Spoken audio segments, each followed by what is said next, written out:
नमस्कार, मैं नाज़मीन खान और आप देख रहे हैं SPN 9 न्यूज। बिहार में जहां एनडीए अपने सहयोगी दलों को एक साथ नहीं कर पा रहे हैं, जहां एनडीए के सहयोगी दल एनडीए से सीट शेयरिंग को लेकर खफा हैं, तो वहीं आरजेडी की तरफ से एक बड़ा प्लान तैयार किया जा रहा है, जिसमें नाराज चेहरों को आरजेडी कुछ सीटें यहां पर दे सकती है। दरअसल बिहार में कुल मिलाकर 40 लोकसभा सीटें हैं और 40 में से आरजेडी खेमा कहीं ना कहीं लालू प्रसाद यादव के जरिए ये कहता हुआ नजर आ रहा है कि वो लगभग 20 से 23 सीटों पर चुनाव लड़ेंगे और उसके अलावा यहाँ पर जो बाकी सीटें बचती हैं उन सीटों पर कहीं ना कहीं आरजेडी एनडीए के सहयोगी दल यानी कि बात करें राष्ट्रीय लोक मोर्चा अध्यक्ष उपेंद्र कुशवाहा की बात करें, राष्ट्रीय जनशक्ति पार्टी रामविलास की बात करें, यहाँ पर बात करें हिंदुस्तानी अवाम मोर्चा जीतन राम मांझी की, तो ये चेहरे हैं जो एनडीए से मांग कर रहे हैं कि इन्हें सीटें मिलनी चाहिए, जिसमें से सबसे ज्यादा चर्चाओं में देखा जा रहा है उपेंद्र कुशवाहा का नाम। और इसी के साथ साथ वीआईपी प्रमुख मुकेश सैनी भी इस लाइन में जुड़ जाते हैं, जो कहीं ना कहीं एनडीए से मांग कर रहे हैं। लेकिन आरजेडी खेमा इन चेहरों के लिए कुल मिलाकर 6 सीटें यहां पर छोड़े बैठा है। उनको उम्मीद है कि अगर ये सीटें ऑफर इन्हें की जाएंगी तो वो एनडीए का दामन छोड़कर आरजेडी की तरफ आ जाएंगे। लेकिन इसी बीच में आपको ये बता दें कि बिहार के उप मुख्यमंत्री विजय कुमार सिन्हा की बात करें तो वो बड़ा खुलासा उपेंद्र कुशवाहा को लेकर करते हुए नजर आते हैं। क्या कुछ कह रहे हैं, देखिए जरा। सीट शेयरिंग कब तक होने का उम्मीद है सर? समय पर होगा। सक्षम नेतृत्व निर्णय लेने में हर तरह से सक्षम है और उचित समय पर ये निर्णय हो जाएगा। तेजस्वी जी का नाराज चल रहे हैं सर, महागठबंधन की तरफ से ऑफर आ रहा है। जो पेपर लीक हुआ उसको लेकर केस के अंदर सवाल खड़े कर रहे हैं, बोल रहे हैं कि 17 महीने में एक भी नहीं हुआ और ये बीजेपी का सरकार आया। आप क्या राज हो गया?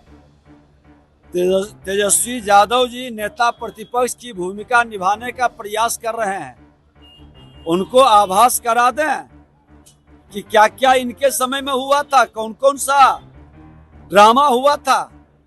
सिपाही भर्ती घोटाला किसके रीजन में था, कई ऐसे मामले उठे थे और कई तरह के नियुक्ति घोटाला का तो सबसे बड़ा मसीहा के रूप में लोग इन्हीं को जान रहा है, इन्हीं के परिवार को। ये क्यों भूल जाते हैं? अरे आप प्रामाणिकता के साथ बताइए कि कौन व्यक्ति इन्वॉल्व है, आपके पास क्या सबूत है, त्वरित कार्रवाई होगी। सरकार एक्शन नहीं ले तब प्रश्न उठाइए। आपने कहा कि एक मंत्री बचा रहे हैं, तो बताइए कौन मंत्री है, क्या प्रमाण है आपके पास? नेता प्रतिपक्ष की सकारात्मक भूमिका निभानी चाहिए, पूरी प्रामाणिकता के साथ लोगों को भरमाने का और सिर्फ खाना पूर्ति करने का खेल नहीं हो। लालू जी की एक और बेटी वो राजनीति में कदम रखने वाली है, क्या कहेंगे? लालू जी के सभी परिवार के सदस्य राजनीति में रहने का अधिकारी हैं, क्योंकि वह पार्टी ही परिवारवादी और वंशवादी है। सीए पर जेडीयू के नेता सवाल खड़ा कर रहे हैं, कह रहे लागू नहीं होना चाहिए। देखिए, राष्ट्र के हित में, हर समाज के हित में, माँ भारती के धरती से प्यार रखने वाले सब लोगों को नागरिकता मिलती है, इस पर किसी को आपत्ति नहीं है। और आपत्ति करने वाले लोग, ऐसे लोग क्या इस समाज के हितैषी नहीं है, ये उनसे पूछिए जाकर।